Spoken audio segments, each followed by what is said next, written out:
Soalan,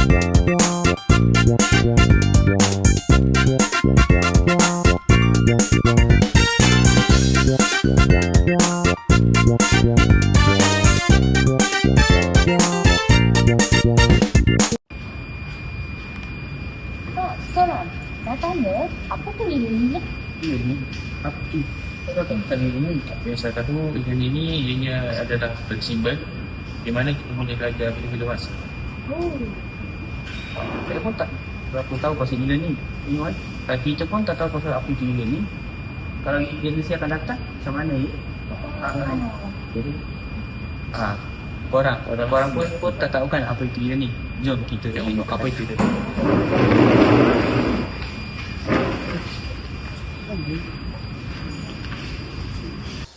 E-pembelajaran berasaskan multimedia dalam pendidikan moden.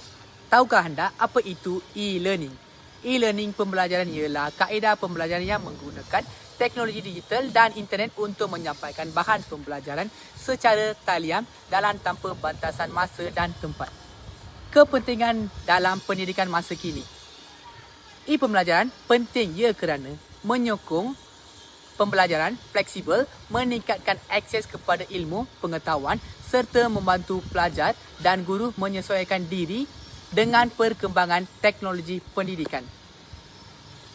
Terdapat beberapa platform e-learning. Setiap platform e-learning pembelajaran mempunyai fungsi tersendiri yang menyokong pengajaran dalam pembelajaran. Google Classroom, fungsi mengurus tugasan, nota dan komunikasi kelas. Google atau Zoom, fungsi pembelajaran secara langsung video conference. Moodle, fungsi sistem pengurusan pembelajaran LMS.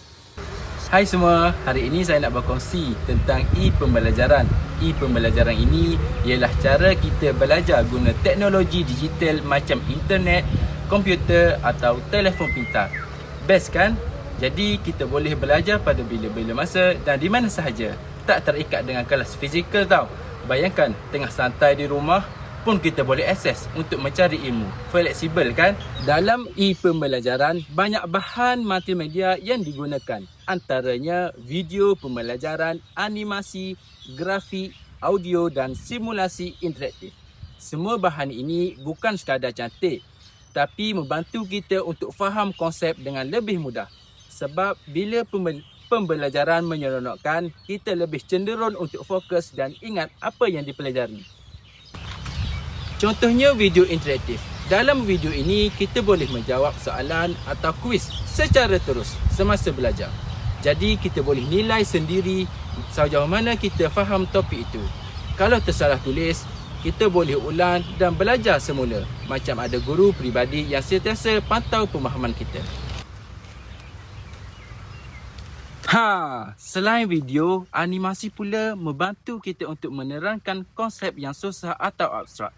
Bayangkan konsep sains yang susah untuk difahami bila digambarkan melalui animasi, semuanya jadi lebih jelas. Grafik dan audio pula bukan sekadar hiasan tau, tetapi untuk membantu kita fokus dalam pembelajaran, untuk mudah mengingati dan rasa pembelajaran itu lebih hidup dan menjadikan pembelajaran kita tidak merasa membosankan langsung. Yang paling menarik ialah simulasi interaktif. Kita boleh teroka situasi pembelajaran macam dunia yang sebenar. Terus terlibat aktif, bukan sekadar tengok atau dengar je. Kesimpulannya, e-pembelajaran lebih fleksibel, seronok dan sangat berkesan. Dengan gabungan multimedia, kita boleh belajar dengan lebih pantas, lebih faham dan yang paling penting, kita enjoy!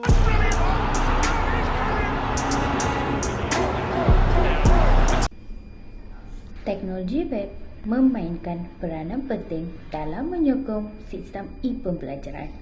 Platform seperti Google Classroom, Moodle dan laman pembelajaran interaktif membolehkan bahan pembelajaran dikongsi secara sistematik dan teratur. Antara trend semasa dalam teknologi web ialah penggunaan laman web responsif yang boleh diakses melalui pelbagai peranti seperti komputer, tablet dan telefon pintar. Selain itu, elemen interaktif seperti kuis dalam talian, gamifikasi dan kecerdasan buatan atau AI turut digunakan bagi meningkatkan penglibatan pelajar. Penggunaan teknologi ini menjadikan pembelajaran lebih fleksibel, interaktif dan mesra pengguna. And sebagai kesimpulannya, trend semasa dalam multimedia dan teknologi web telah memberi impak yang besar terhadap dunia pendidikan, khususnya dalam pembelajaran. Gabungan bahan multimedia dan teknologi web bukan sahaja membantu meningkatkan kualiti pembelajaran, malah menjadikan proses pengajaran lebih kreatif dan berkesan. Diharapkan penggunaan teknologi ini dapat terus dimanfaatkan dalam sistem pendidikan bagi melahirkan pelajar yang cerdik teknologi dan bersedia menghadapi cabaran masa hadapan. Sekian, terima kasih kerana menonton video pembentangan kami.